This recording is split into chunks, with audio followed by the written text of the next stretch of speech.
Hello, everybody, and welcome back to Ahead at the Apex. I am Josh, your host, and finally, I'm joined by Tim. He is back, baby. Whoop, whoop, whoop, whoop. That's right. Tim's back in the studio. He's back from his holiday/work trip. Excuse me. I was being very professional. Really? It's important to go drinking 7 days on your work trip. You came back and showed us nothing but pictures of food. That's all that there was to talk about. Yeah. That's the important bit. That is the important bit. What you did miss, though, Tim, was you missed our rider rankings, which is still a difficult word to say when you're rider being recorded. rankings. Rider rankings. Not figured out a rude version for the driver ones yet. Haven't got that far. But we are doing driver rankings. Driver ratings? Driver digits. Driver wankings. Sure. We are doing that in 3 weeks. Yeah. Yeah, we should have 2 guests lined up, which will be spicy. Beautiful. This room will be quite full. We're going to be rammed. Yeah, and last time I could hear myself on Jake's microphone, which it doesn't bode well for having when there's four of people us in here, despite all of the soundproofing that is around us and the fact that these mics are so directional that if I move slightly further away, it gets quieter, and then back in it, It comes back. It comes back. So yeah, let's hope for the best on that one. We actually have not many topics to talk about this week, but I suspect we'll be talking for the full session because there's some rants coming, isn't there? Yeah. There's a WEC rant, and a Belgium rant, and perhaps a Hungary rant. So 3 rants. Always hungry. Always hungry. You're going to start. I'm going to start. Yeah, so WEC. we're a few weeks late on WEC. We sort of semi-forgot about it, which we didn't do, obviously. That was a joke. But well, we both kind of messaged each other and went, oh, shit, it's WEC tomorrow. Yeah. And we've done nothing on the podcast. We've done nothing on the website. We've done nothing about it. Yeah. It's an odd one. It's hard to... I don't know if this is more a commentary on how terribly disorganized and immediate we've all become, but when you have these 2-month gaps between races pretty frequently, Yeah. it kind of just drops out of your mind. Yeah, you get very much into the habit of, oh, okay, there's a race next week, or there's a MotoGP Grand Prix in 2 weeks, or there's, it's week after week, or it's every couple of weeks, or there's a bike race this weekend, there's a F1 race the next weekend, and then back and forth. And then just randomly in there, it's like, oh, next month. Oh, 7 weeks time. Let me get a World stopwatch. Endurance Championship race, and it's also, by the way, 6 hours long, and it's also streamed weird on timings YouTube and whatever else. Yeah. So yeah, we last time they were in Sao Paulo, they're in Brazil, which good race. I thought so. Interesting race because we had, for the first time, the Ferraris not really in the conversation. Correct. So, spoiler alert, if you're 8 weeks late to watching the race or however long. Or you've forgotten by now. Yeah, that's a much better point. The Cadillacs were 1-2. First time. First time ever. And I think quite an opportune timing because obviously they're coming into F1. People don't really know Cadillac as a sports racing brand. Everyone just knows them as that American manufacturer that made those cool cars back in the day. Yep. But they do have some racing prestige. And I think this was a good moment to say, look, we aren't just making up numbers. We aren't just adding to the grid. We can enter a series and become competitive. And this wasn't just win, this was dominate. This was a 1-2. It was a 1-2 and it was comfortable too. Very. And Penske are back as well, having finished at the podium. But they've been there or thereabouts the whole time. Yeah, they've been in the mix, right? They haven't been grabbing headlines, but they've also not been at the back. They have been the George Russell of WEC. Yeah, Mr. Consistent kind of thing. Yeah.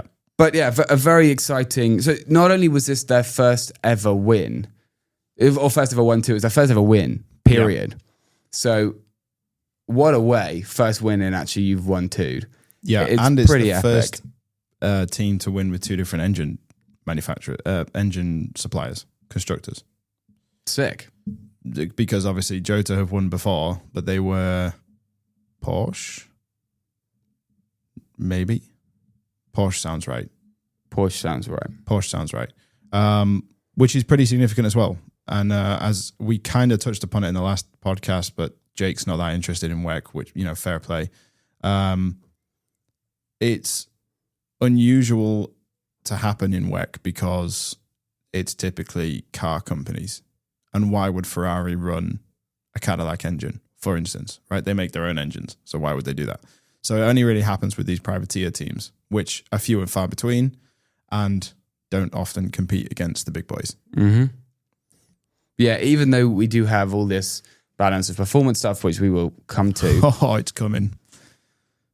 It does still become the big boys and everyone else. Pretty much, right? It's Ferrari and Lamborghini and Porsche that steal the headlines. Toyota back in the day. And, yeah. And so on. Audi, right?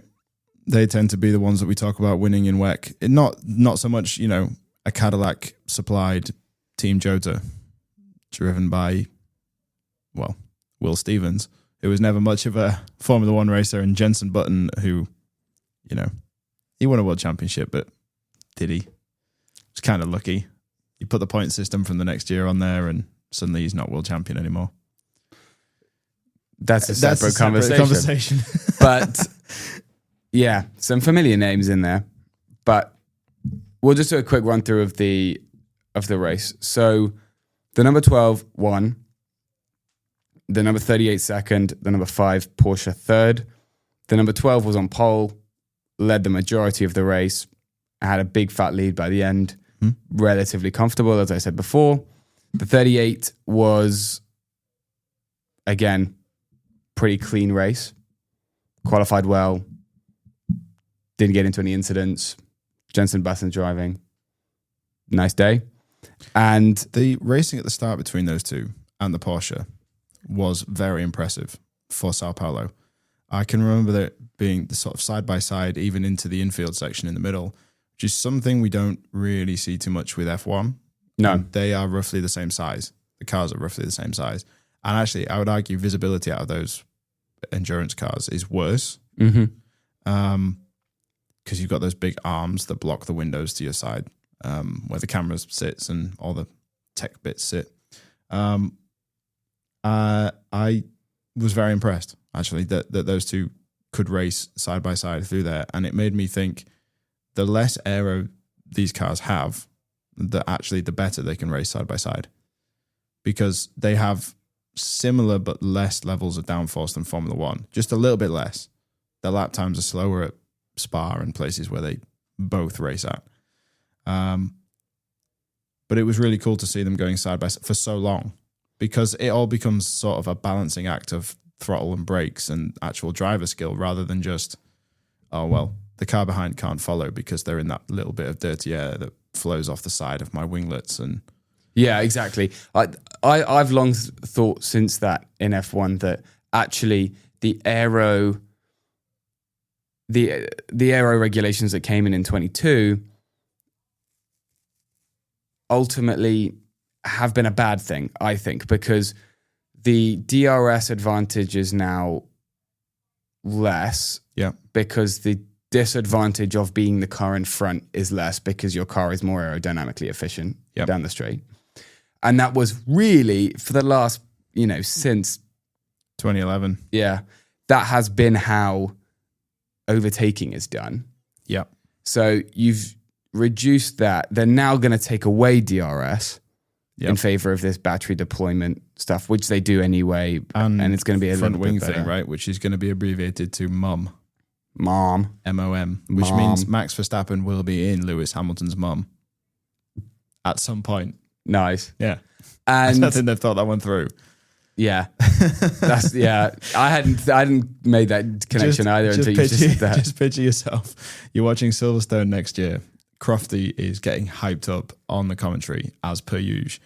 And all of a sudden he comes across and says, and Lando Norris is inside Oscar Piastri's mum's range. It's just not going to make for good commentary, is it? It's like the famous cricket line of the batsman's holding the bowler's willy. Exactly. Beautiful. Exactly. But it's going to be... But it's going to be every week. Every week. 15 times a week. Beautiful.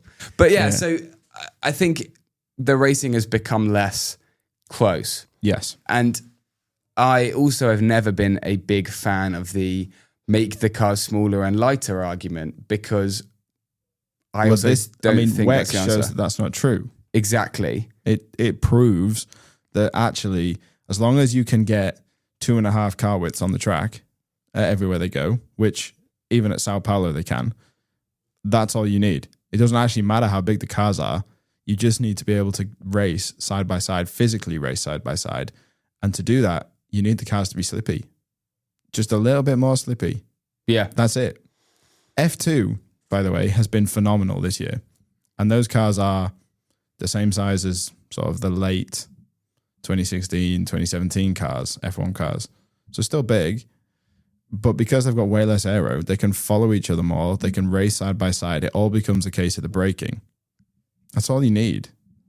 Yeah, and Alex Albon, king of random podcast interviews. I know. Came out and had another did you see him on Radio X? Yeah, and he was Grand Prix? exhausted and clearly did not want to be there. No, but And he was also just lost. slated Williams on that. Did you see that? I didn't see the Williams clip. I saw the clip about them saying, how many gears has your car got? And he was like, I think 7. Yeah, clearly shattered. And then James Vowles was listening and messaged in and said, no, Alex, it's 8. What are you talking about? I am listening.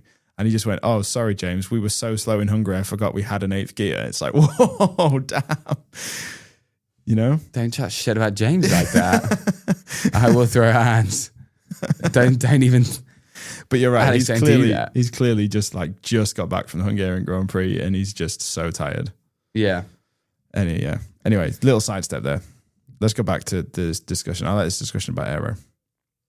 Yeah, I just think it has not worked. No. I think it worked in 22 before all the teams started, bringing in upgrades to battle in the corners.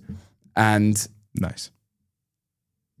It got to a point now, and this is what Alex and Sainz said on that one clip, that in qualifying, they're looking for 8-10 second gaps. Yep. Because the air problem is still screwed. And it's even more of a problem now because your car requires clean air even more because it's more aerodynamically efficient. Yeah.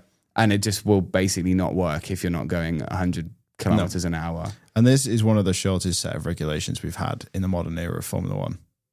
This 2022 regulation. Yeah, and I think it's a good thing because it's just not worked. Whereas at least the previous one, 2017, we had that all the way up until 2021. Yes, we got the halo in there as well, but essentially 2017 to 2021. Yeah, I didn't view the halo as a regulation. I view that as a safety measure that was introduced. So we had those wide body cars with lots of aero from 2017 onwards. The 2014, the big regulation there for 3 years was the hybrid, but the cars were essentially the same that they had been since 2009. Yeah, they just changed the engine. And then before that, there was very little in the way of changes. The Schumacher-Alonso era, the main thing there was tires, but not really a regulation change. Those cars were roughly the same all the way back until, when was the last wide body McLaren? Sort of 95, 96, something like that. And then they started narrowing them down and it just became lengthening. A straight line rocket ship that had no aero on it. It's a drag race. Yeah, it's, I don't know. I'm skeptical about the new stuff. I know we spoke about it a few months ago now. Yeah. I don't think it's going to fix anything. No. I don't believe smaller equals better. No, particularly not when we've seen good racing in WEC all year long. These are on roughly the same tracks. The cars are just as big. They're racing in multi-class disciplinaries. So you've got Wake at Le Mans, for instance, the LMP cars, the prototypes, the specific for Le Mans prototypes. Mm-hmm. You've got those in the way. You've got GT3s in the way, all of whom are just generating horrendously horrible air. And yet we've seen some really great racing, side-by-side racing, sometimes to the finish. Yeah. Yeah, I mean, Spa was phenomenal. Right. And, I mean, even, Spa was the best racing I've seen this year. Hands down. I think we need to just put little golf carts on the F1 tracks. Yeah. Yeah, let's allow Formula 1 to race with F2 and F3. Oh, baby. And just watch the chaos. That would be epic. That would be epic. But yeah, I think the aero is a problem. And going back to how this all started, in Brazil, in F1, you have the S's. So you launch into the S's. If you don't overtake into the S's, you launch down into the corner after the first straight. Yeah. And then if you don't get it done into that, you just try and cling on until you then have the big climb up the hill at the end. Yeah. Whereas in the GT3 cars, Barrichello overtook into that first tight right-hand corner into what I would call the stadium section, the infield section, whatever you want to call it, because he was able to follow all the way through that high-speed right-hander section and take a slightly different line and then launch an attack into there. It's wide enough for two GT3 cars to get in there, but it's all done on the brakes. And the thing that I loved about it was a video game move. Yeah. We've all done that on the game. Yeah. Throw it into that corner. Everyone's done that, but they never do it in real life because it's too dangerous and it's too tight. The closing angle is aggressive and whatever. But if you are close enough, you can't cut that angle because you need to leave the room because of the regulations. And that's what's really good about it. Yeah. So again, WEC has demonstrated that it has the best racing of any of these series. Yes. However, there is a problem with WEC, isn't there, Tim? Yeah, so Ferrari, as we've spoken about before, have dominated this year. Yep. And obviously we had Robert Kubica's phenomenal Le Mans victory. Woo!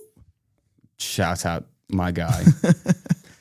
But BOP, BOP, which stands for Balance of Performance. Sure does. For anyone that's not in the know, is essentially a toolkit that the FIA can deploy in order to attempt to make the cars more equal. So an example would be to add weight, for example. Or reduce revs or anything like that, right? It's this kind of stuff. And in theory, not a bad idea in terms of keeping the racing close. And I think, sweeping statement, it does work. It is relatively successful in terms of ensuring that you don't have a Max Verstappen 2023 or a McLaren 2025 type. One team is 20 minutes up the road, everyone else is stuck. You don't really see that. But what happens is when you do have these mini patches of success, as Ferrari had at the start of this season, often there is an overcorrection in terms of BOP. Yeah. So, for example, they went from winning in Le Mans, but again, Le Mans is an anomaly. Yeah. Go back one before then, again, were double podium or two in the top four. Oh, they won Qatar and Imola and then Le Mans. And they won in Spa. And they won in Spa. But they've just changed, they keep changing which car. But yeah, so they go from that to now finishing 11th and 12th. Yeah. And you have to look at that and go, wow, they've just overcorrected the BOP way too much. Yeah. And that then kills it, which is annoying. It's interesting that this has sort of bled into the world of F1. Toto Wolff was asked quite directly, again, probably a month and a half ago now, why aren't Mercedes racing in hypercar? And he flat out said, BOP sucks. Yeah. BOP is stupid. We don't want to enter a series where if we develop a good car, which is the job of the manufacturer, they then tie an arm behind our back and go, okay, you're still competing for points in the same championship as when you didn't have it. Like, it doesn't really make sense. And you can also take that stance and you can understand that as well. Yeah, and he's coming at it from a perspective of when Mercedes have developed things, and DAS springs to mind. oil burning party mode in qualifying springs to mind, amongst other things. They've been allowed to do it for the rest of the season, and then it's been banned, right? There's very few things Mercedes developed that were then banned mid-season. I'm thinking even double diffuser. You go back to the Braun days, when just before they were Mercedes, they developed that double diffuser. It wasn't banned until the next year, right? That's just the way Formula One operate. And whereas this is race by race. Yeah. This is a race by you won last race, right? Have some more kgs in the car, and you're winning 3 races in a row. Here's a ton. Add it to your back axle and hope for the best. Unfortunately, you've lost a tire. You don't have any tire privileges. You now have to race on some slippy sort of plastic rims. Good luck, right?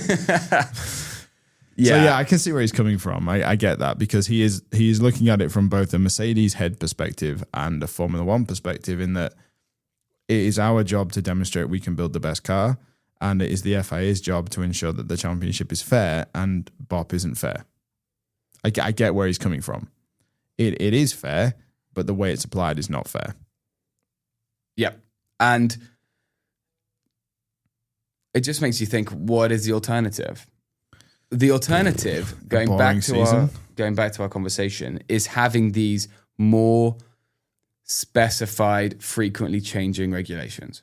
Yes. Which, I refer you 5 minutes ago, has also not been a flying success. It hasn't. So BOP is a patch on WEC being more free. It doesn't appear in Formula One because it's not free. Formula One has its own issues, but most of those legacy issues that the FIA just doesn't tie down on the aero regulations too much, right? I know there's not a huge amount of freedom, but clearly there is, because none of those cars look the same.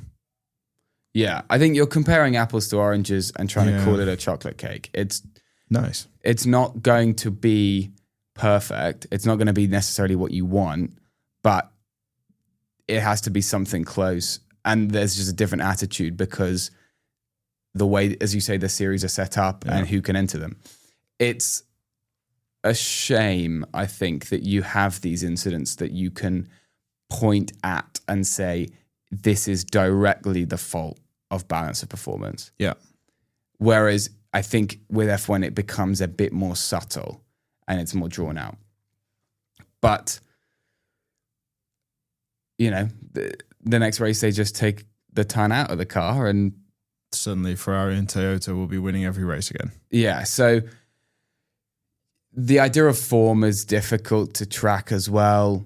You end up with different problems, but I don't think it's fair to say that it's better or worse than F1. I think if I were to make a judgment, which again, we don't love to do because we try and be objective, but I think the balance of performance model is a bit better. I think if there were more frequent races. Yeah. I also think this is a problem about the frequency of races, because I remember having conversations with football fans, for example, and they were talking about F1, and they say, wow, isn't F1 boring?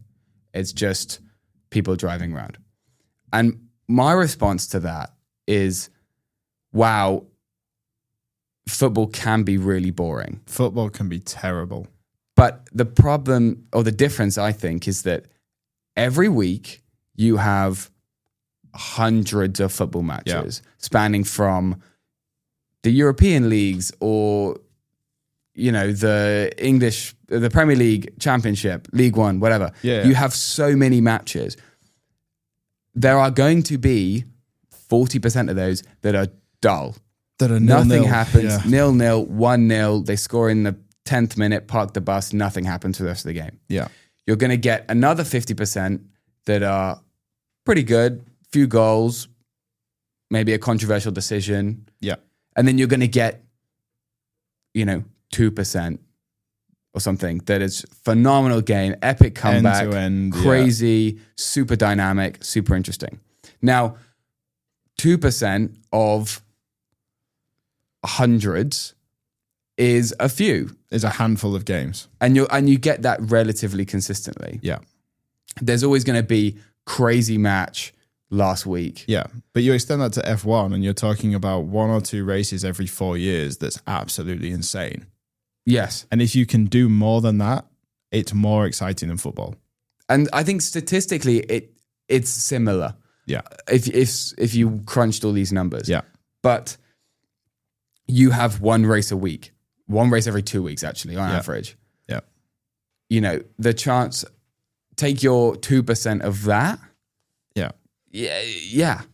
I actually think probably F1 beats that percentage. Yeah, because I think F1 has maybe 1 or 2 absolutely insane races every year in a 25 race calendar, 24 race calendar. And you extend that to football where you maybe get 1 or 2 crazy matches a week. Yeah. Like you say, you're talking 4 or 5 years, you need to hit 1 or 2 crazy races. And we've had at least 10 in the last 3 years that I can think of. Yeah. That have just been really exciting. And I don't mean really exciting like my favorite driver's winning and therefore it's really exciting for me. I mean really exciting like you don't know who's going to win this race. There's a battle for the lead. There's battle all the way down to the points. The weather plays a part. There's a safety car involved, whatever. Like genuinely unpredictable racing, which makes it exciting. Close wheel-to-wheel racing that makes it exciting. I think we have had 10 in the last 3 years since this regulation change. Yeah. At least. Now, okay, most of those were in 2022, but that still hits the excitement range that football hits. So yeah, and look, I'm aware I did make up those football statistics, but I don't think I'm a billion miles away. No. And you're right to bring this back to WEC, that these tracks are so different, right? The difference between Sao Paulo and Belgium is huge. One is flat, straight, full throttle for a good half of the lap. And the other one is tight, twisty corners, right? You're talking different elevation changes, different weather conditions, different aero balance required. Even in F1, it's different. To then base this BOP on Belgium and Le Mans, which is what it has to be based on, and then turn up in Brazil, let's be honest, 3 months later. Yeah. And assume that none of the teams have really developed that much and assume that the balance of performance is the same. Like, I don't know how often they check these things, but yeah, it's going to suck because Ferrari may not have developed as much as Jota. And then you're basing that on a car that might not be suited to Brazil. Yeah, exactly. It's a form-based performance balance. Yeah. But form doesn't really exist in WEC. No, because the races are so far apart and on such different tracks and of different time slots, and different drivers have different skills at different circuits and whatever else. Yeah, it's not like in F1, you have a great race weekend. You fly out Monday morning, but actually you're not going home. You're going to the next race, which happens to be in, I don't know, Austria, a neighboring country. Yeah. And you then... There is an element of, okay, we need to keep momentum, we need to keep in the headspace, we need to keep on track. With WEC, you're in Spa and then you go home for 3 weeks and then you go to Brazil. Yeah.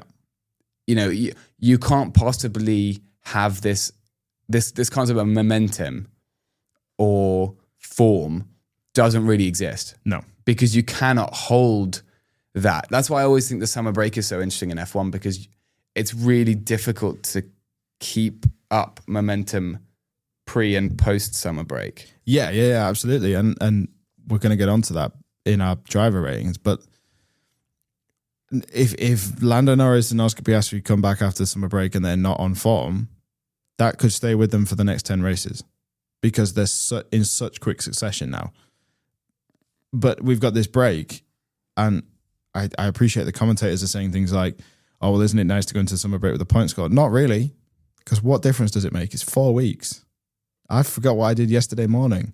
Like, you know, these are F1 athletes who are going to forget what happened in Hungary. They're not going to carry that feeling with them to the next race. They're going to go on holiday. They're going to see family. They're going to chill out. They're going to go to the gym. Lewis is probably going to launch a new fashion line. Like, there's so much going on that there's no way they're going to remember what happened in Hungary and be like, oh yeah, the car's in a good way. Yeah. And again, going back to just number of races, the championship is so much smaller in terms of number of events to score points at that this makes a huge difference. Massive difference. Yeah, absolutely. Massive difference. And again, if you have one bad race, you're going to think about that because actually that is an eighth of your season. Correct. Or something. So it's an interesting debate. I think it will forever exist. But in summary, is it better than these really confined rule changes where you don't get masses of variation between cars and ultimately you still have one constructor that is just destroying everyone else?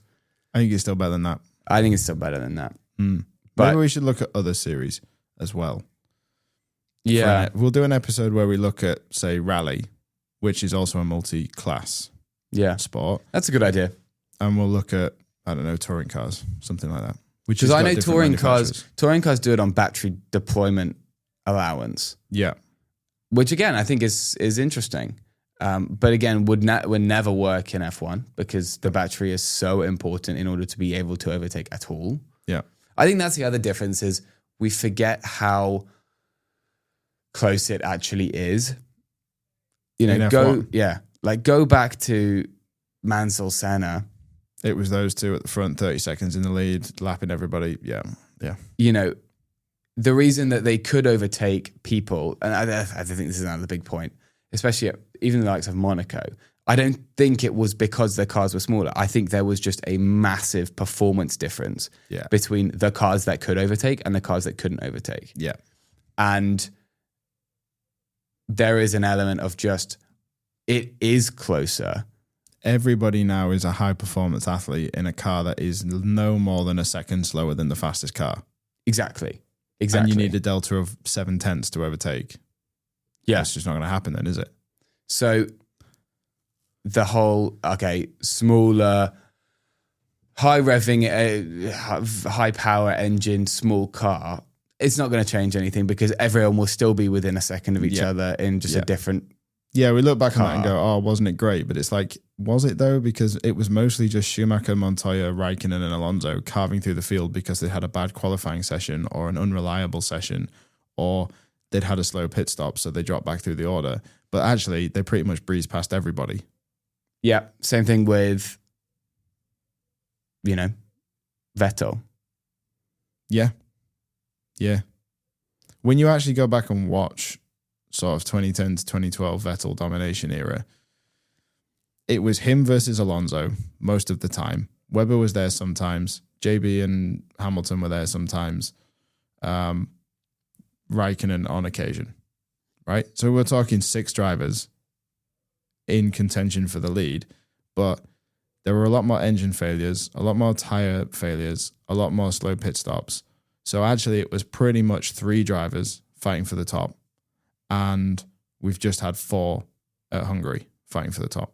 So what are we complaining about? Yeah.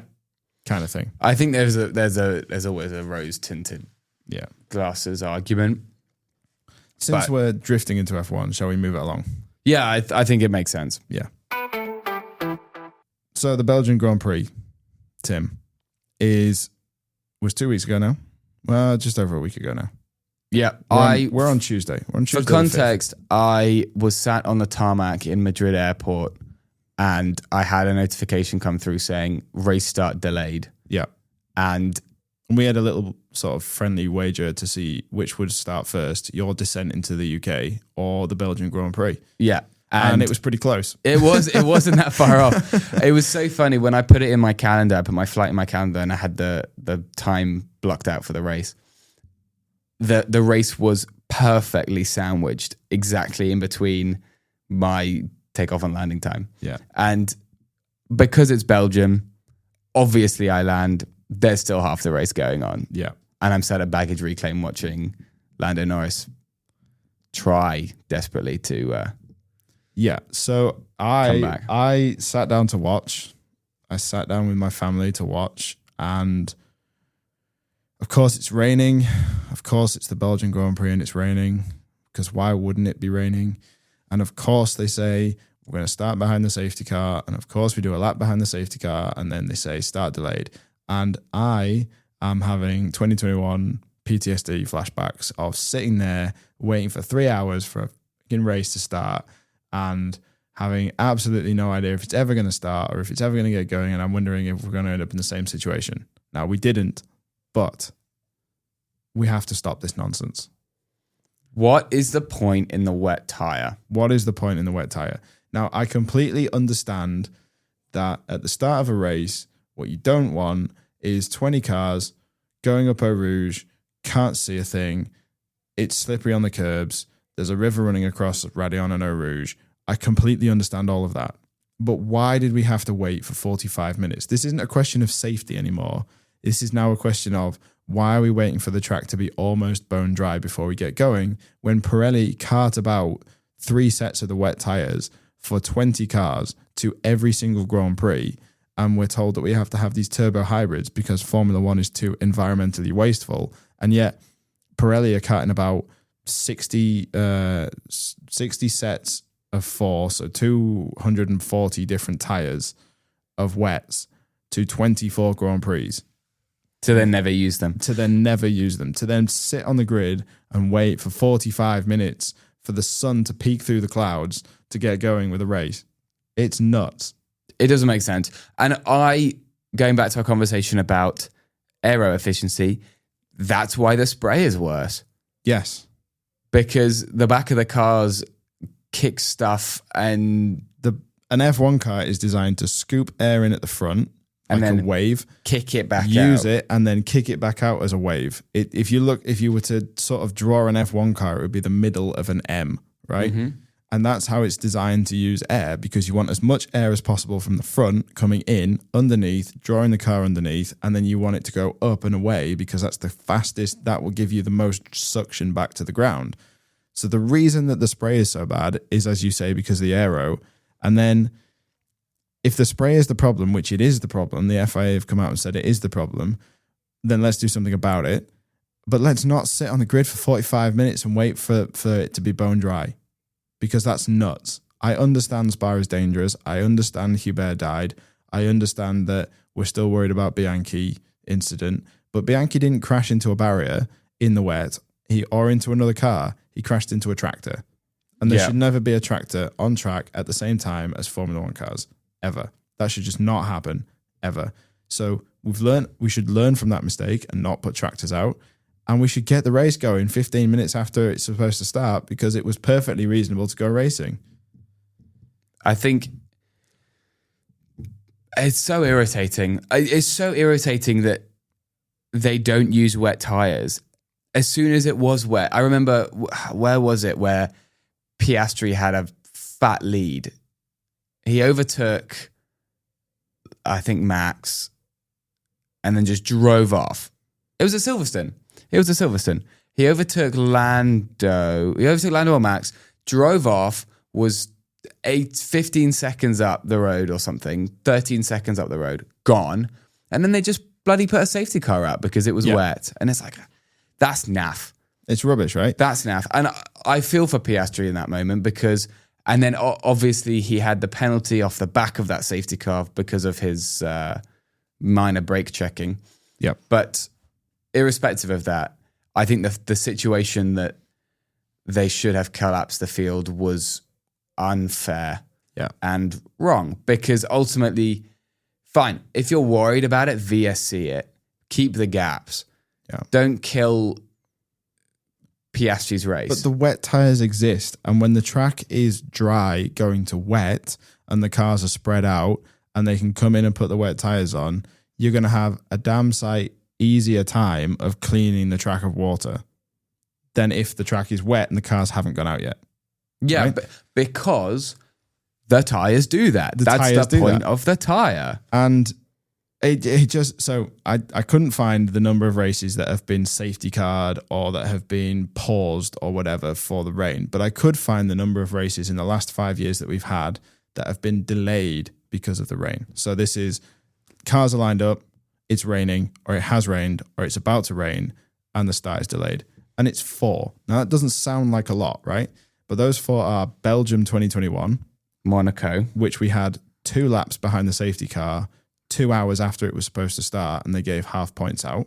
Yeah, which is pathetic. Which was pathetic. And then didn't refund anyone. No. Monaco 2022, where they were on the grid on inters, then it started to rain, there was a power cut, and the FIA then turned around and said, right, we're starting behind the safety car, but because we're starting behind the safety car, we have to be on the full wets. And that took a long time to get going, and that was chaos, right? And then Singapore 2022, delayed because of thunderstorms. Now, I completely understand thunderstorms.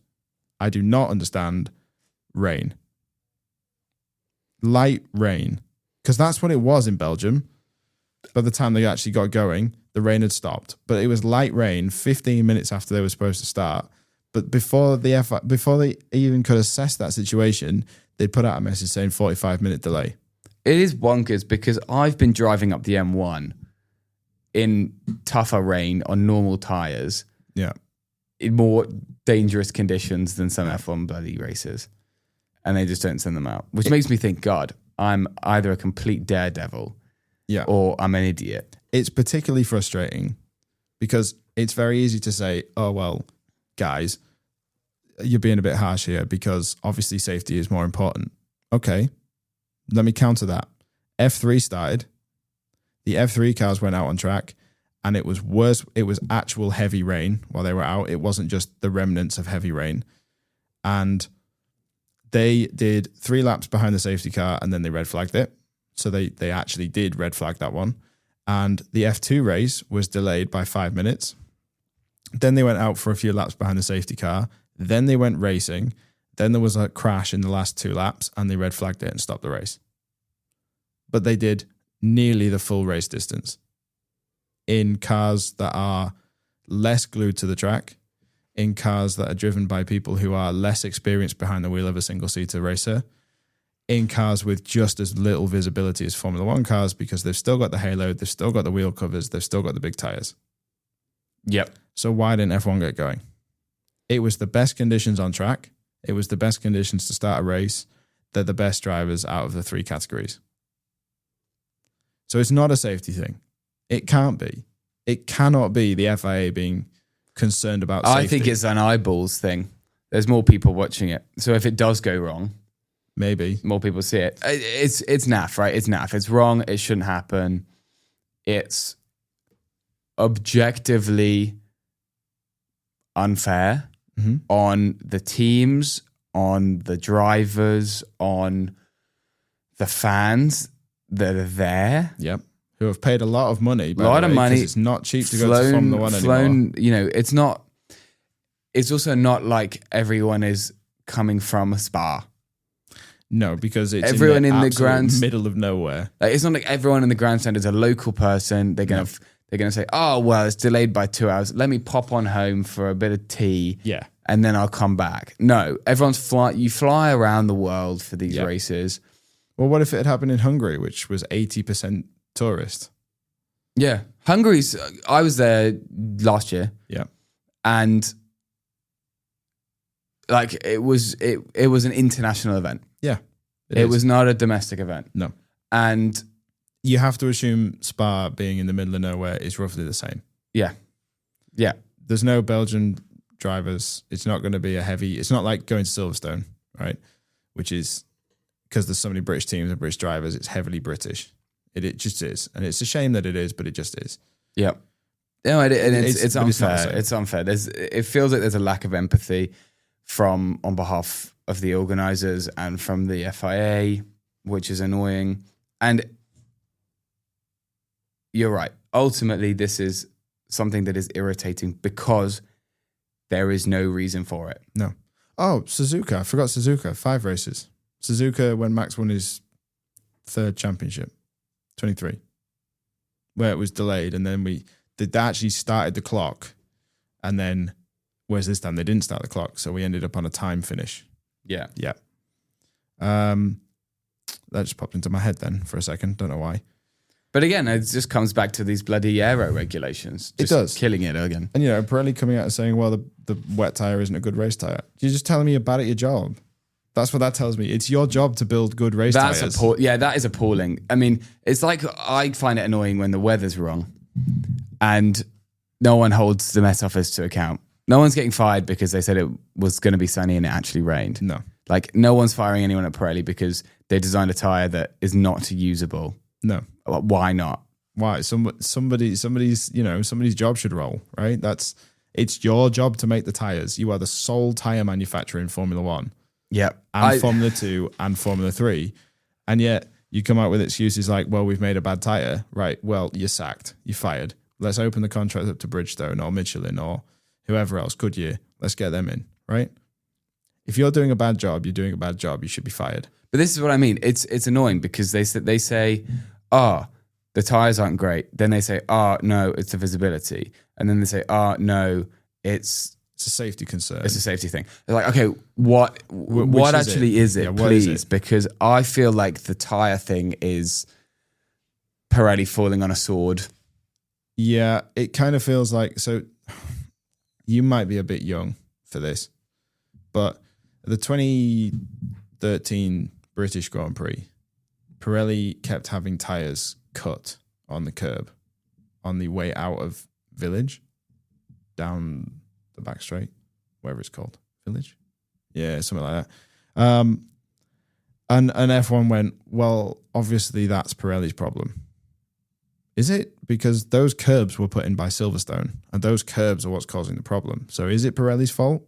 And then because of that, the tyres in 2014 didn't fall off a cliff as much because Pirelli made them harder, and it's taken almost a decade to get back to the point where the tyres are now interesting again. Yeah. Because of that, because of Pirelli falling on the sword. But actually, it was only at the British Grand Prix that was a problem. So is it Pirelli's fault? Probably not. So yeah, it just bothers me. It just and to be honest, I wrote this in the article last week. Red Bull and other teams like Ferrari might actually have a case for race manipulation because they knew what the weather was going to do. They set the cars up to run majority of the race in the wet. And who won the race? McLaren, who put on a low downforce setup thinking it was going to be dry. Or thinking the FIA are not going to send us out until it's dry. Right?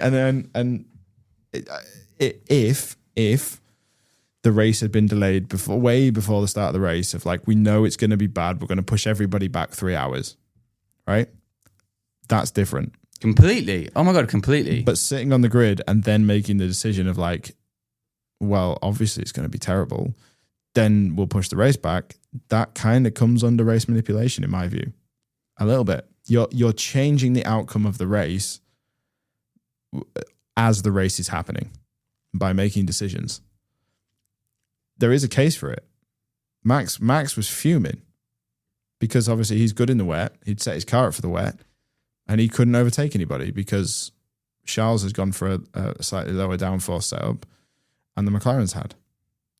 Lewis as well made great progress through the field until he reached the low downforce of Alex Albon and couldn't get through because, again, he'd set his car up for the wet.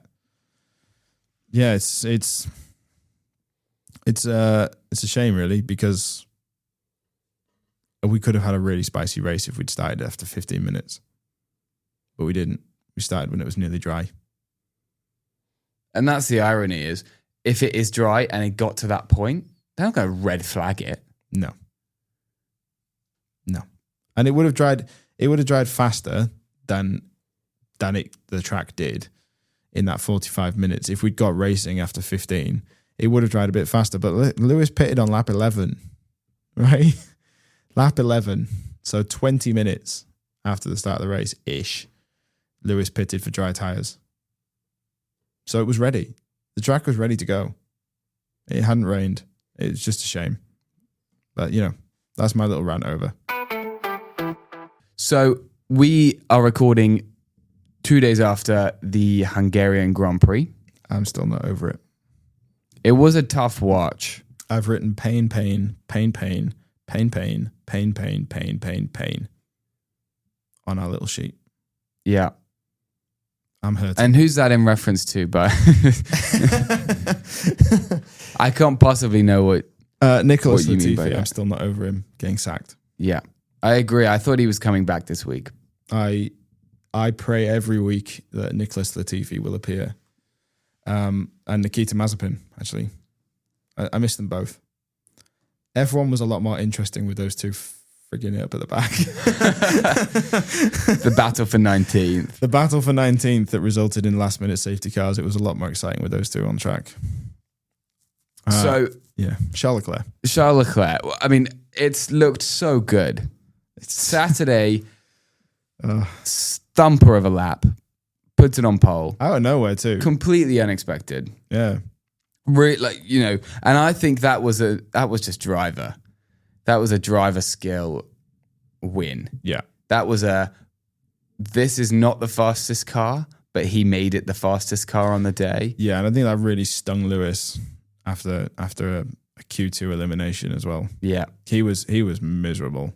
He called himself useless after the race. He was like, it's obviously not the car's on pole, so it must be me. Yeah, so, fair play to Charles, because that was thumping lap. Absolutely incredible.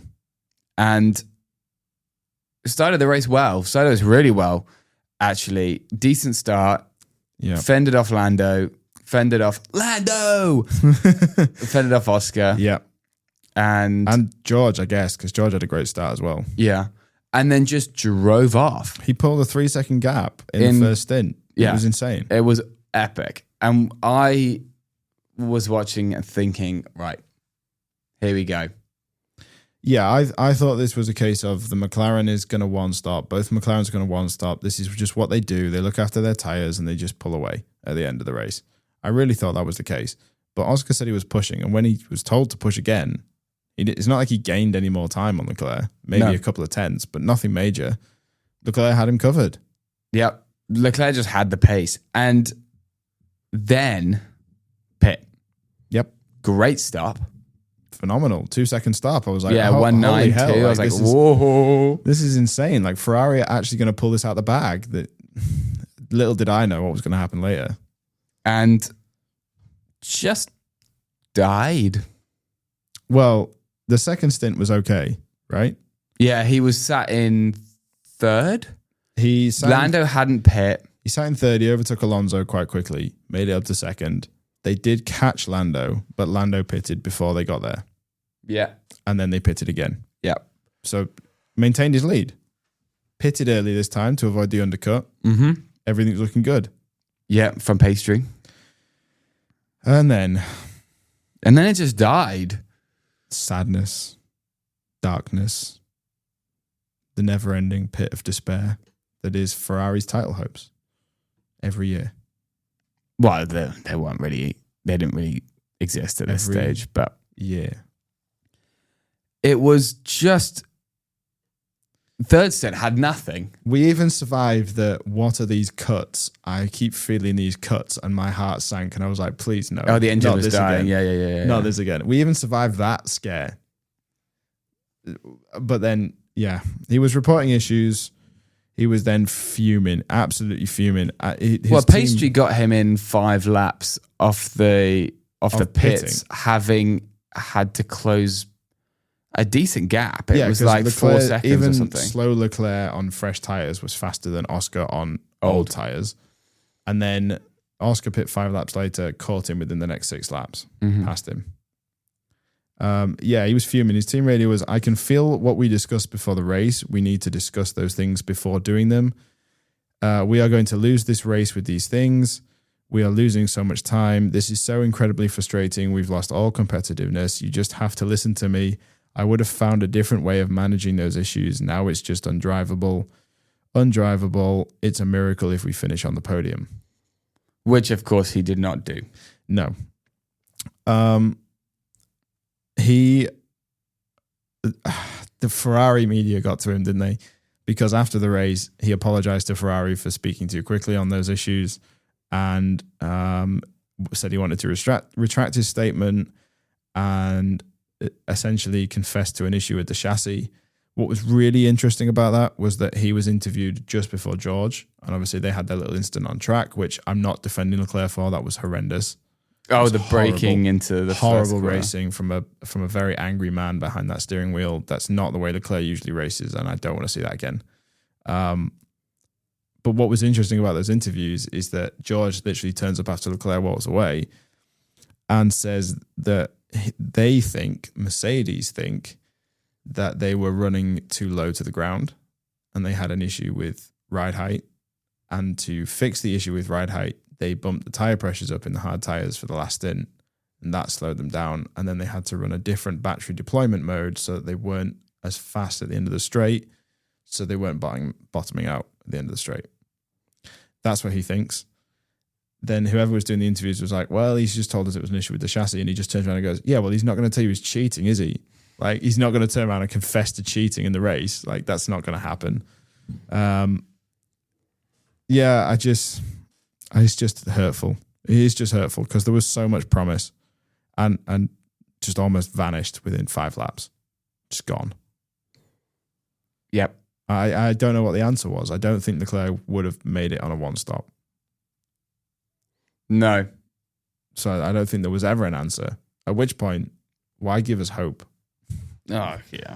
Well, it's just a same old.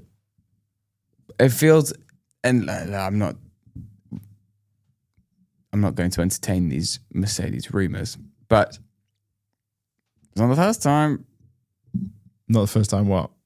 There was a bit of fiddling going on. I mean, look, is that cheating? Yeah, probably. Yeah, probably. In the same thing with was the engine thing cheating? Yeah, probably. But actually, they just beat the measuring system. Yeah, they just designed a way around the sensor. And that Ferrari, look, if that was the case, if George and Mercedes are onto them, that Ferrari has been low all season. Mm-hmm. And China was a good example of when they pushed it too far. And they were both disqualified. But that's no excuse. Like, we can't be like, oh, well, the car only works when it's low. It's like, no, that's not. No, build a better car. But also, why bring a floor upgrade in Austria if we're going to finish second anyway? Let's just focus on next year. Why are we doing this? Yep. Why are we still bringing upgrades? We're not gonna beat McLaren, and we're easily going to beat Red Bull at the rate Kimi Antonelli's going at the moment. We're going to beat Mercedes. So let's just finish second and have a really sick car next year. You know, Lewis qualified 12th and finished 12th. He had a really rubbish race. Yeah. There was a little bit of an incident with Max Verstappen, but Lewis even said himself, there was no contact. I just drove off track. I wasn't going to make the corner. So I just drove off track. And, you know, just terrible pace at the end. So let's just go off for the summer, come back, say flat out, we're not upgrading the car anymore, have no hopes for any points or podiums. Next year, we're going to be sick. You know, Fred's been extended. Let's just say that, Fred. Let's just do that. Come out after the summer break and be like, don't focus on this year. Focus on next year. Yeah. Well, one team that I think definitely is not doing that is Aston Martin. 100%. Who had a thumping race. Where did that come from? Absolutely. Yeah, considering in Belgium. They were last on the grid. Yeah. And then they come into Hungary, out-qualified Max Verstappen, both of them. Out-qualified Lewis Hamilton, both of them. Nearly out-qualified George Russell, Alonso. It was very, very close. Yeah. Splitting the McLarens in Q2, Alonso. Like, crazy. Where did that come from? And again, is this a newie tinkering with some things? Well, he's allowed to now, right? He's allowed to. He's done his gardening leave, so he's officially at the team. So he's walked in and gone, fix that, and immediately comes 7th. I don't know if gardening leave means he's not allowed to turn up on the grid and just walk around and have thoughts. I think he's probably allowed to have thoughts.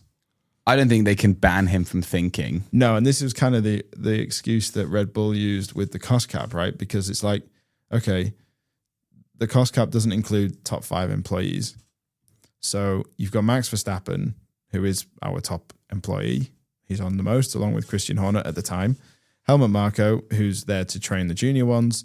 Adrian Newey, who is just a human computer. And whoever else, Hannah Schmidt's probably strategy. Love Hannah Schmidt. They're our top 5 employees. Max, we can pay him to go and drive whatever car we want and hone his skills. Fine. And Adrian, we just have to like wind him up and watch him go. Like just show him pictures and he'll just... Get him some photos. Right? Like you're not telling me Adrian Newey takes 4 weeks off in the summer and doesn't think about aero. Because he's not at his desk, the guy draws. There's no tracking him. Yeah. It's not like it's not like wind tunnel time of like, okay, the wind tunnel was on at 10:01 and it shut off at 10:59, so therefore you've used 58 minutes of Adrian Newey. It's not like that, right? It's not wind tunnel time. The guy just draws pieces of paper. You can't track when he was doing that. Yeah, unless he timestamps in his notebook. Yeah, right. Depends if he passed second year labs. So yeah, I mean, yeah, Adrian Newey finally getting his hands on that Aston Martin. It seems to be doing bits. Working. And they just ran their own race. I mean, Alonso never put up a fight to anybody because he knew that if he puts up a fight, his one stop isn't going to work. And the only way to make that work is to just look after the tyres. So he pitted on lap 35, something like that, almost exactly halfway through the race. So did Stroll. And they switched to hard tyres and then they ran to the end of the race. 5th and 7th. Perfect. 16 points in the bag. Easy. Next. Clean. So, yeah, hats off to them. Yeah, fair play. And, Kick Sauber there as well. Bortoletto having a stunning time. Post-Hulkenberg podium, Hulkenberg's just, I think he's like, yeah, I'm done. I've done it now. Completed it. I don't give a shit. I'm out. I don't care. And but Gabby's like, no, it's my turn next. And Gabby's like, me, I want one. He's performing brilliantly. Yeah, 9th in the Belgium sprint. SQ3 appearance, 9th in the Belgium race, Q3 appearance, 6th at the Hungarian race, Q3 appearance. Yep. Split the Astons. I think Gabby's the rookie of the year right now. He's definitely shining brighter than Hajar right now. Definitely, and Kimi's fallen off the face of the earth since his time in Miami. And Lawson, Behrman... done a good. He's but does he count as a bloody rookie? That's my point. He's not a rookie. No, he's not a rookie. He's done more than a season's worth of races now, but he's not a rookie. No, and Behrman just falls off the face of the earth. Yeah, Behrman will have one standout performance every 3 or 4 races. Yeah, it's kind of it, and then we'll be an 18th the rest of it. Yeah, Lawson finished 8th behind Stroll, quietly having decent races at the moment, which is nice. And yeah, you're right. Antonelli, another Q2 elimination, managed to make progress to 10th. He was very upset about that. Yeah. But he was holding up Lewis and Albon? Yeah, I think so. They had that train because I remember when the leaders caught them, they were all a bit pissed off. It was... And everyone got a bit stuck behind Kimi. Hajar. Okay. Antonelli, Hajar, Hamilton. And then the next train was Hulkenberg, Sainz, Albon, Ocon, Tsunoda. Because they had Hulkenberg and Sainz and Gasly and Ocon, Tsunoda all had little collisions at turn 1, right? Between each other. All got a little bit spicy. Obviously, Hulkenberg suffered because he jumped the start, which was obviously the most heinous crime in the world because that's the way it was played out. He literally crept forward by less than an eighth of a tire roll. Wasn't it when he was shifting into gear and it just kind of jolted? Yeah. Like he didn't fucking drive off. At that point, can you not just drive off at the first red light and be like, oh, I'll take my 5 seconds? I think if you don't leave the box, you get 5 seconds. If you jump the start, you get drive through. Yeah, but if you everyone's sat on the grid, first light goes out. But also, if you're already moving, you're going to get 5 seconds. So you just move again just before the lights go out. So you still get the advantage. You still get the 5 seconds. Yeah. Especially if you're on pole. Come on. Yeah, if you're Charles Leclerc on pole, jump the start. Charles, easy. Jump the start. In Zandvoort, jump the start. We'll take the penalty. It's fine. It's chaos. What else? What else have I got? McLaren's. We've got to do it. We've got to talk about McLaren. Because it's 2025, you can't have a podcast or a blog without talking about McLaren. Do you know the word I hate? Oh, God, this is going to make me sound very opinionated. I am very just fed up of the word papaya. Yeah. Like, please, can we stop saying it's papaya? Orange. I don't care if it's orange. Like, no one ever, they don't talk about any other team. They don't go, oh, look, here's the racing green Aston Martin. Or, oh, look, it's the red Ferrari. They always, but every time they talk about McLaren, they have to fucking say the word papaya. Yeah. And it's like, shut up. Well, they do it with Mercedes, right? The Silver Arrows. Right, that's different. That's a nickname. Is it? They go, well, the Silver Arrows is, I guess it's kind of like calling a Ferrari the Scuderia, right? Yes. Yeah.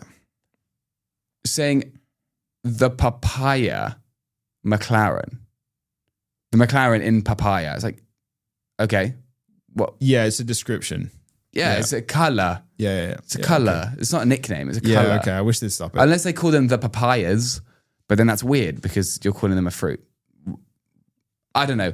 I'm just fed up with the word papaya. I'm just fed up with McLaren. This is the 4th consecutive 1-2. Yeah, they are just destroying it. It is.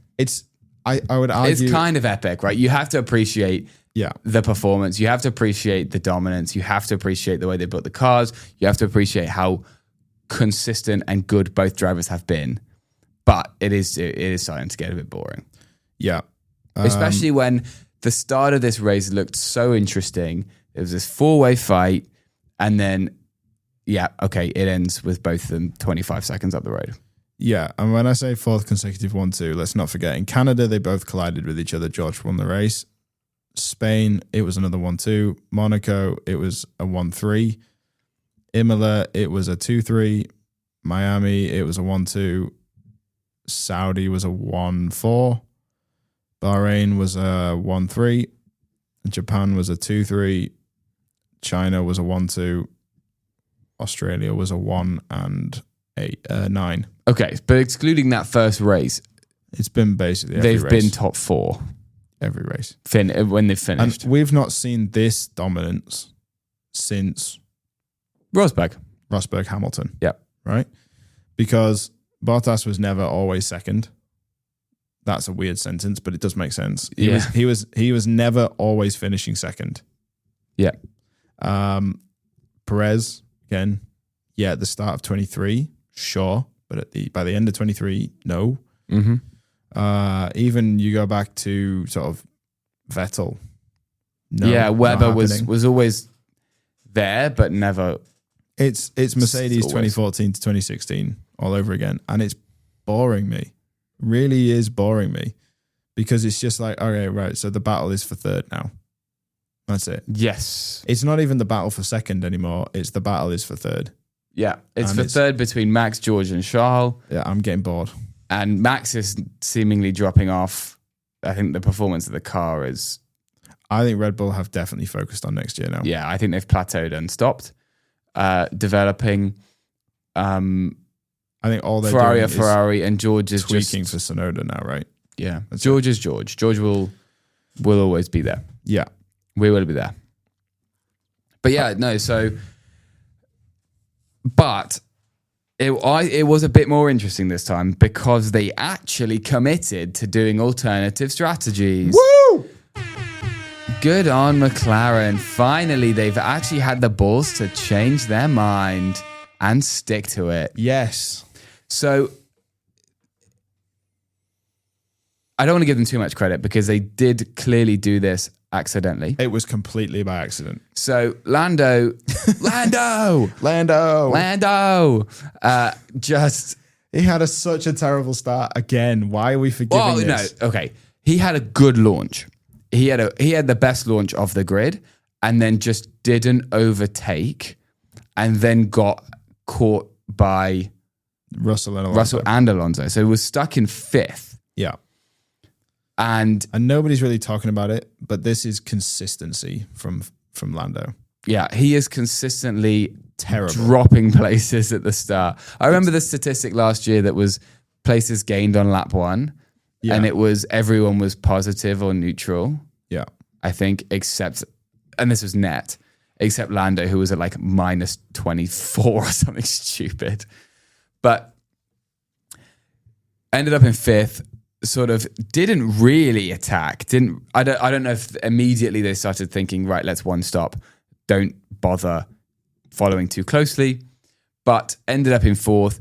Will Joseph actually turned around to Lando and said, do you want to try a one stop? And Lando's response was, yeah, might as well.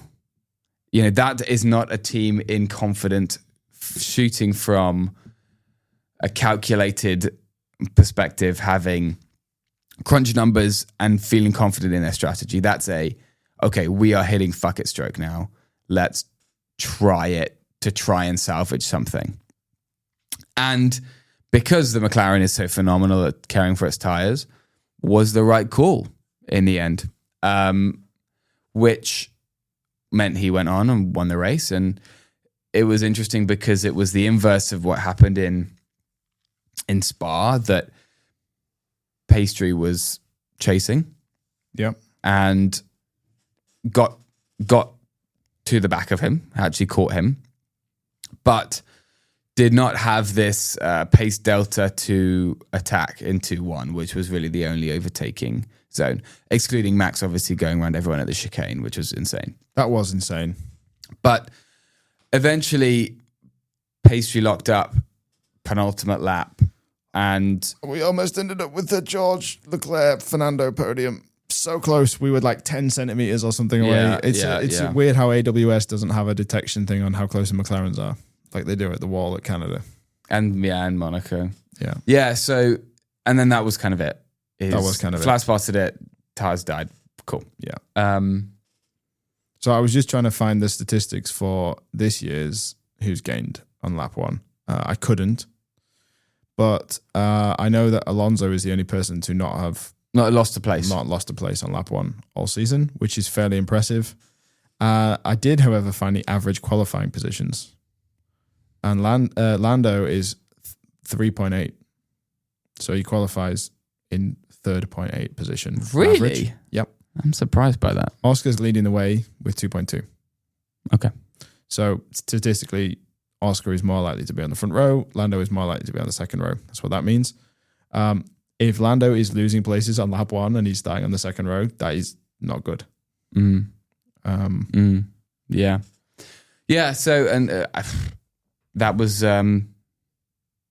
that. And one stop, Piastri couldn't overtake him on track. Yeah, track position was everything. And it is difficult to overtake in Hungary. It is. And it's difficult to follow. The corners are not, you have these sweeping long corners. You can say it. It's okay. As Brundle said, the corners come at you thick and fast. They come everywhere. They come everywhere. Come all over the track. Yeah. And you get these big sweeping corners, which are lovely. For example, the final corner. Yeah. And the one into the chicane. Yeah.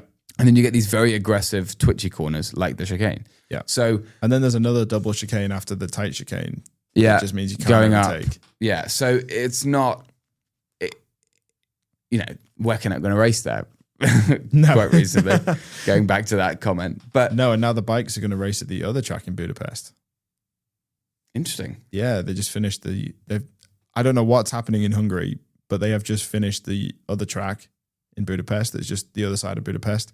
And they've just done all the upgrades to the Hungaroring just outside of Budapest. So I don't know where this money's coming from in Hungary, but fair play.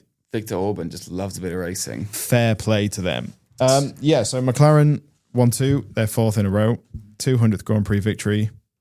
Lando's first in Hungary. And I think it was Crofty who said that they've basically wrapped up the constructors, so they don't have to turn up until Austin now. Bloody hell. Yeah. Bloody hell. 200 Grand Prix victory means that they are only the second team in history to achieve this. The first being the Scuderia Ferrari. The red car. The Corsa Rosso Scuderia Ferrari team from Maranello. The red one. The red one. The red Ferrari. And their fourth consecutive 1-2 has not been seen since Mercedes had a run of 5 at the start of 2019. Zandvoort. Do you know what colour people wear in Zandvoort? Orange. Whatever they want, because it's free. Orange. It's a free country where people can wear whatever colour they want. They wear orange, not papaya. Yeah, if Lando wins in Zandvoort again, he'll probably just say that the orange is there for him or something. Yeah. That was so stupid. Yeah, it was so great to have all the orange fans. Everyone knows that McLaren are orange. Not papaya. Yeah, so McLaren come away with 559 points. Ferrari have 260. Mercedes 236. With 10 races to go. 559. Oh my God. With 10 races to go and 3 sprints, there's a total of 475 points. How many races have we had? 12. 12 races. And 3 sprints. Okay, let's just exclude sprints. Let's exclude sprints for maths. Do the maths? I can do the maths. Let's exclude sprints for maths. So maximum of 25 plus 18. It's 43 points per race. Right, so 40. What's 559 divided by 43? How many races would they have to have maxed out to get to 5? 13. Right, so they've scored, assuming they max out every week. Well, we haven't had 12. We've had 14 races. Okay, fine. That makes more sense. That's crazy, I was looking at that going, hang on, but that also means they've maxed out every sprint. But no. They've maxed out all but one race. All but one race, and including sprints. But that's if you don't count sprints, right? Yeah, if you absorb the sprint points into... That's crazy. So there's a total That's crazy. Hang on. So there's 14... They've 13 14 races, right? And 3 sprints. Oh my God. So 3 times 15... So there's 647 points available for what we've had so far. Yeah, and they have as a percentage, that's 85%.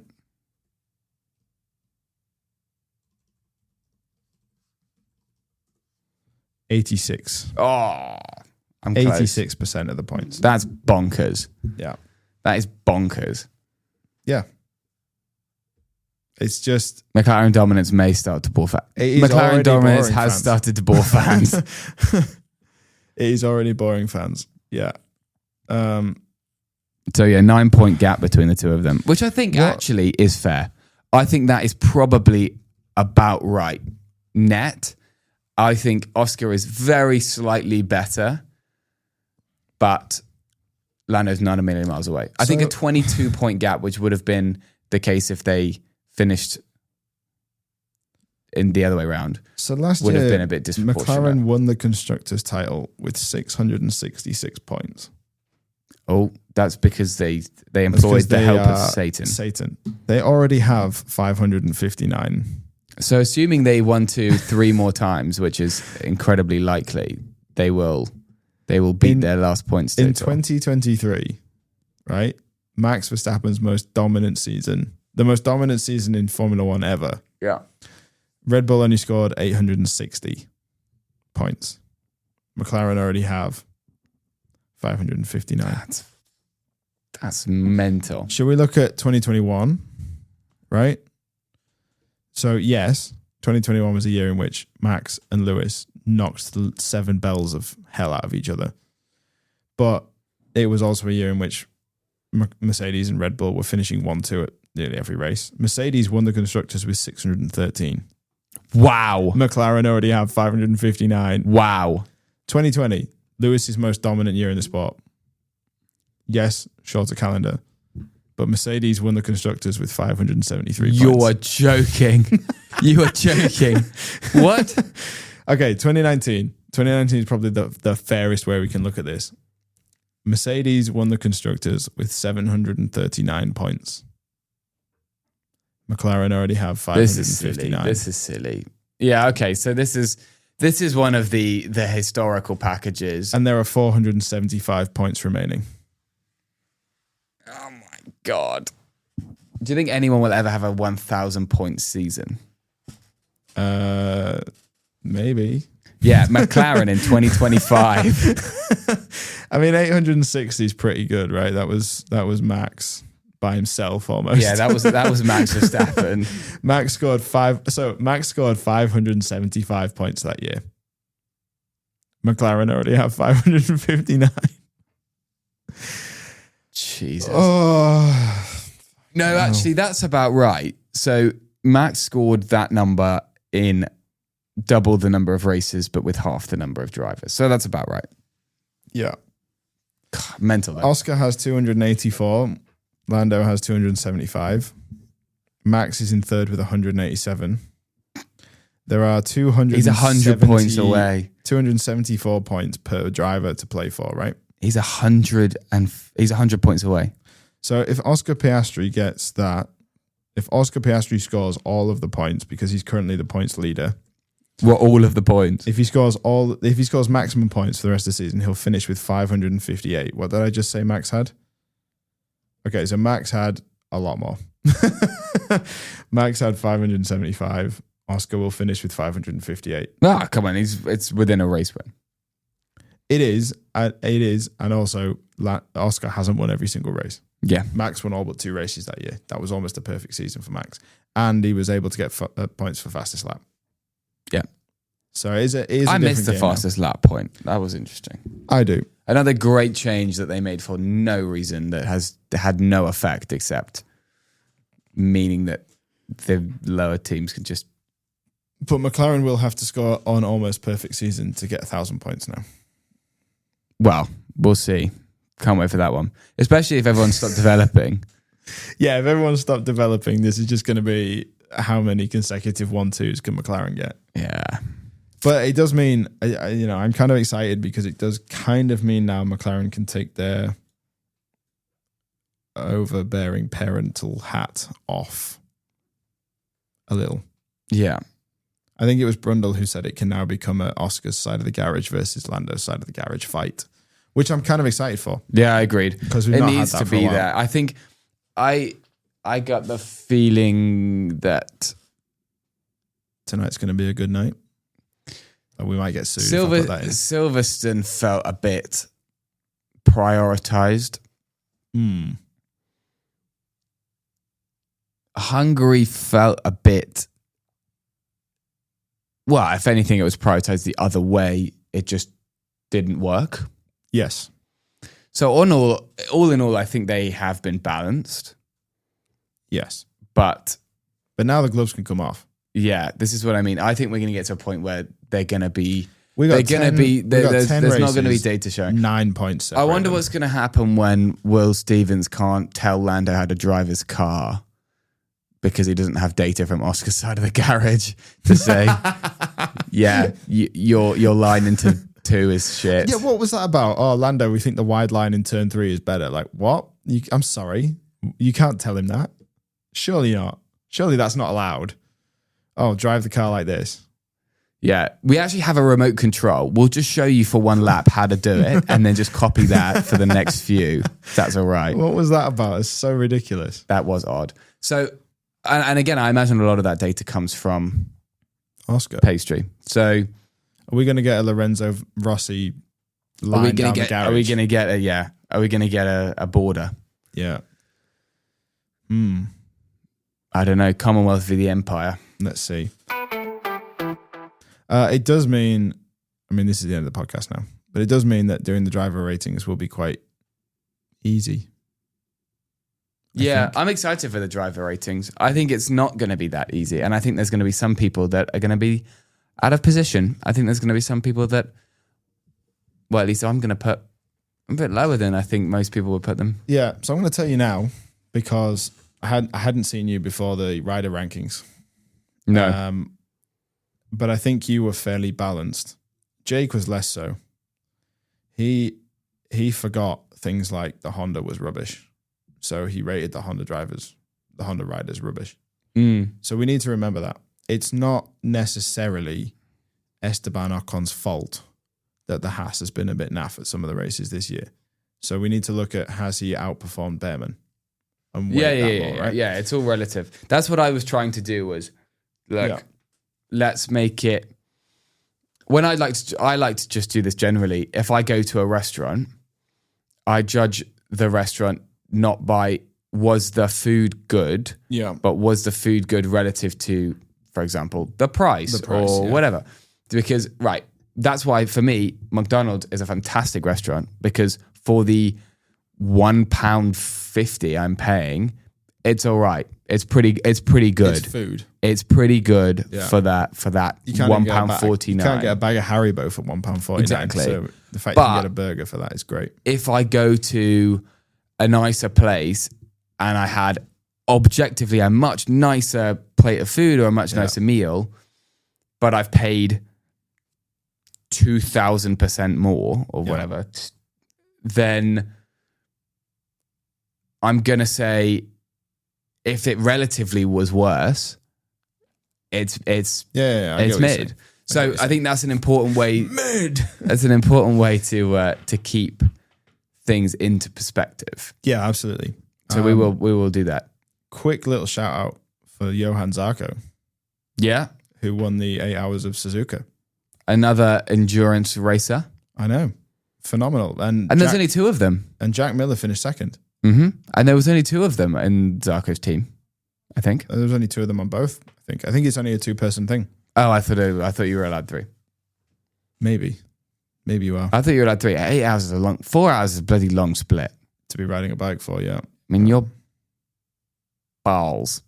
It's pretty crazy, but endurance bike racing is pretty crazy. Yeah, it just as a concept, because your prostate must fuck. Yeah, but also like bikes run a lot higher revs than cars and a lot hotter than cars, and there's a lot less space to provide cooling ducts and radiators and all sorts. Like the fact that a bike can keep racing for 8 hours is pretty insane. Yeah. I mean, that's the thing about WEC is so much of it is just let's make sure the car doesn't break down. Yeah. I think WEC now is what F1 was back in 2010 when, these things just are too untamed that they will rip themselves apart. Yeah. It's amazing. Yeah, the bikes don't do that. Yeah, it's crazy. Right, we're going to end it there, Tim. Yeah, bye. There. I want some lunch. Yeah, bye. All we're going to say is thanks for listening, and we will see you in about 3 weeks for our driver ratings. But the bikes will be back before then, so enjoy the bikes. Peace.